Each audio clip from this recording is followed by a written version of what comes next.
Hey, what is up guys? Welcome back to another video, and in this video we're going to be continuing on with our iOS development with UIKit tutorial series, and in this particular tutorial we are going to be taking a look at how we can allow our content to scroll using a UIScrollView.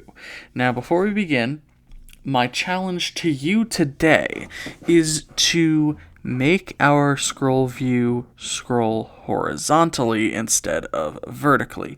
In this video, we're going to have our scroll view scroll vertically. I want you to figure out how to make it scroll horizontally. All right. Now, if you're unfamiliar with this series, I give you some challenges that will challenge what you've learned in any given video and help you build your skills. Instead of you watching the video and typing what I type, I want you to complete these challenges to hopefully build your own skills. So you build confidence in your own iOS development skills. All right.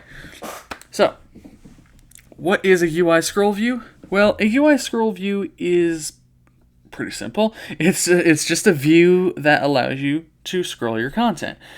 Now, most of the time, a UI scroll view will take up your entire screen. Other times, it will not. However, in this case, we're going to have it take up the entire screen. And what we're going to build using this scroll view is we have 6 UI views that are going to be of random colors every time you launch the app, and you will be able to scroll on the screen to see all 6 of these views in a UI stack view. Now, why a UI stack view? Well, I'll explain here in a second. So the first thing that we need to do is create a scroll view object. So in Xcode, go ahead and create a UI scroll view object called SV. Now remember, this isn't proper naming. So in your own real world applications, your own projects, do not name your variables or your constants like this. It's not great naming, and it's to be discouraged. But this is simply for learning purposes. That's it. All right. So we'll say var sv equals UI scroll view, like so.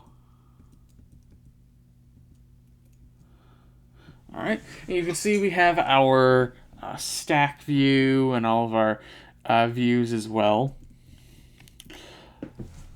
All right, so now that we have our scroll view, the first thing that we need to do is configure our scroll view itself.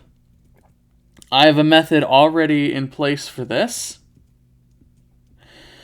and it's going to be, let's see here, configure scroll view.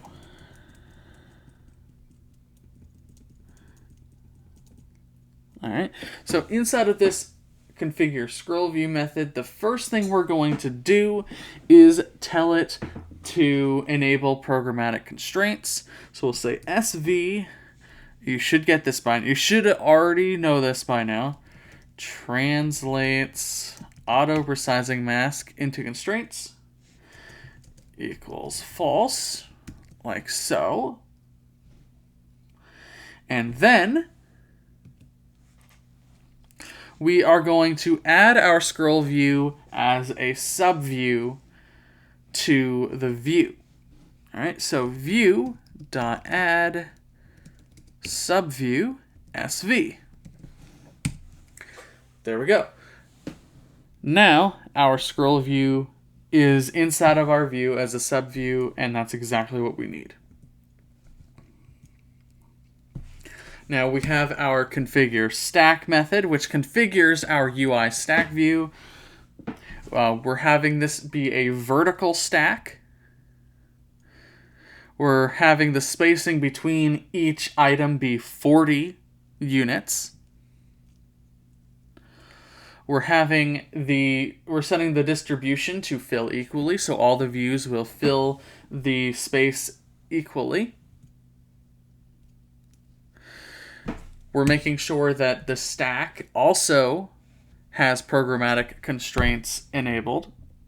We don't need to do this particular part, the enabling programmatic constraints with our views that we're adding to the stack view, because if you recall, the stack view handles all of that layout stuff for us.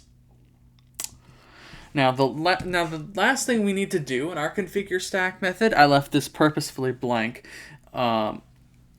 is we need to add our stack to the scroll view as a subview. Now, why do we need to do this? Well, the first reason is because the scroll view needs something to scroll through. It needs content. It needs a content view. So our stack is going to be that content view. Right? Now, the second reason is because if we add the stack to the view, right, it's not going to work. It's not going to be able to scroll or anything like that because it's not the content of the scroll view. So the scroll view can't manage anything that isn't inside of it. So we'll say sv add subview, and we'll say stack. There we go. Now our scroll view has a content view, and this content view is our stack view. This can be any view, as long as you need it to be scrollable, it'll work. Even if it stays within the bounds and doesn't need to be scrolled on a scroll view, by all means, you can still do it. Because you never know with a smaller phone if it's going to expand past that. So when in doubt, use your own judgment for whether or not you should embed something in a scroll view. All right. Now we just have our configure views method where we're basically setting the background color for all 6 of our views, making sure that they're all added to the stack and all that stuff. Now, again, you don't need all these translates, auto-resizing, mask into constraints. I'm just going to keep them there. I'm going to keep that there. That was from earlier testing that I was doing to make sure that everything worked.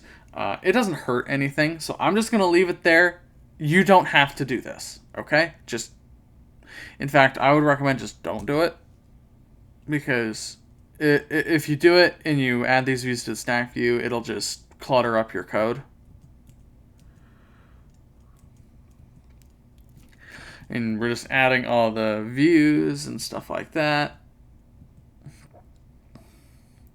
Now, configuring the constraints. This is going to be a little bit different than what we've done in the past.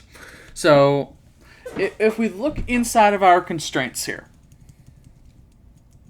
there we go. You can see that our scroll view is pinned to the top, bottom, leading, and trailing anchor of the view. If you want this to be pinned to the safe area, you can do that, whatever the case might be, right? In this case, we're having it be the entire screen, including beyond the safe area.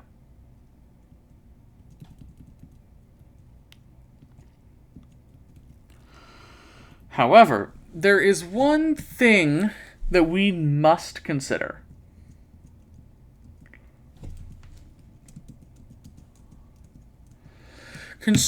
When you have stuff inside of a scroll view, the constraints are going to work slightly differently. So the content view that we have for our scroll view, that needs to be pinned to the top, bottom, leading, and trailing anchor of the scroll view. No exceptions. If you don't, it won't work.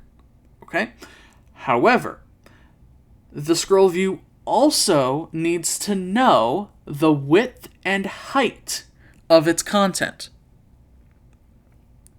And this is because, and listen closely here, this will help you with your challenge, okay?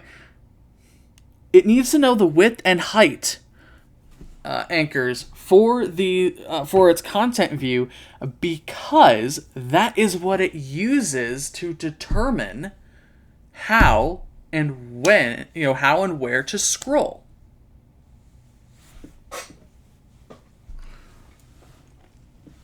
So let's go ahead and add these constraints to our stack. And we're going to add the width and height anchors first. So we'll say stack.widthAnchor.constraint equal to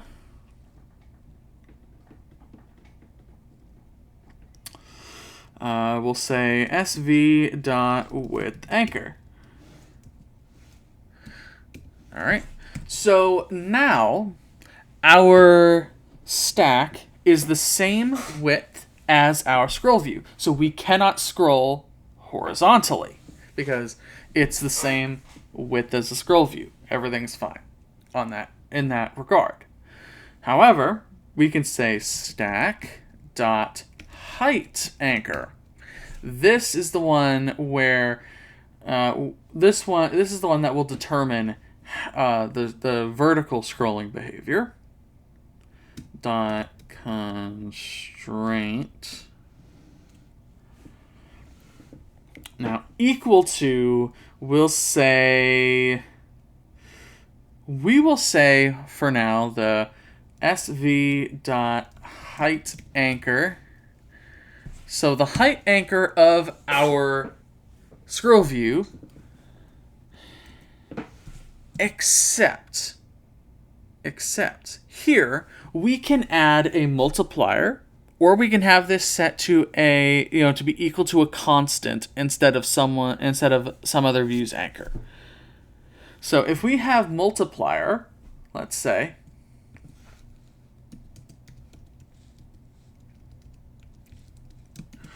the multiplier parameter says, okay, how many times the size of the specified anchor in the equal to parameter should this view be sized? In this case, height-wise. We'll say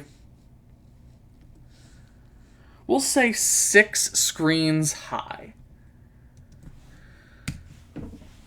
Now, why did we choose 6 screens high?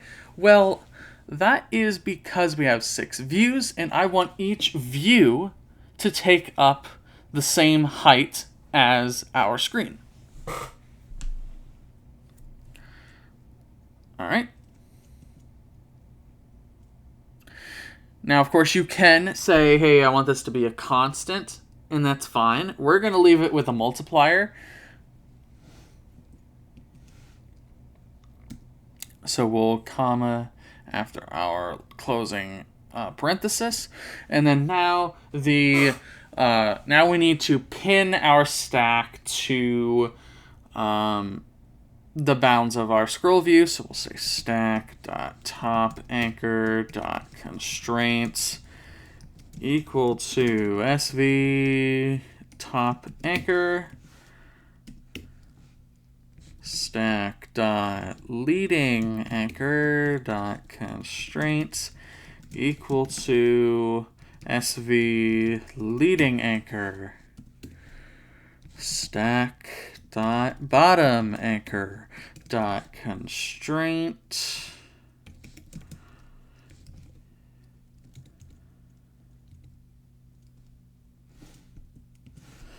equal to sv bottom anchor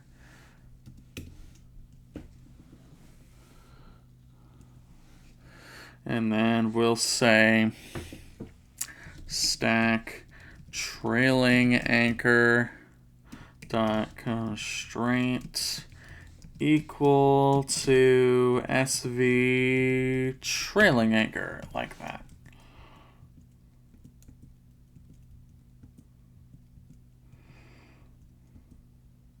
Okay. Now, I went through those pretty quickly because you should already know how to create these constraints by now. We're effectively almost 30 videos in. You should know by now how to do this. If you don't know yet, then go back to the video where I explained how to create those constraints and stuff, and make sure you watch carefully. But this is pretty simple, pretty fundamental programmatic UI code. All right. Now we shouldn't have any errors. Let's run our code in the simulator.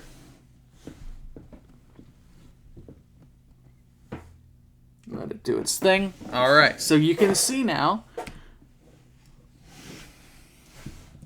here is our simulator. You can see we have our color, we have a color right there, and we can scroll, and we can get more colors and all that kind of stuff, right? Let's see if I can find my cursor again. That'd be great. Okay.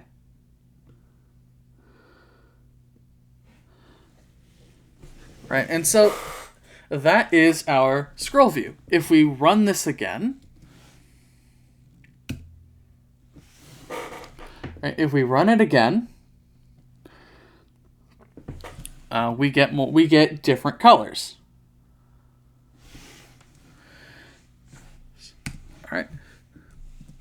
All right, so that pretty much does it for this video on UIScrollView. Remember, the challenge for this video is for you to figure out, how do I get this to scroll horizontally instead of vertically? I sprinkled in some hints throughout the video, so if you didn't catch them, watch the video over again, and you should be able to catch them. If not, analyze the code for configuring the stack, okay, and analyze the code for the anchor, for the width and height anchors of the stack view. Okay, so thank you all so very much for watching. I will see you in the next one.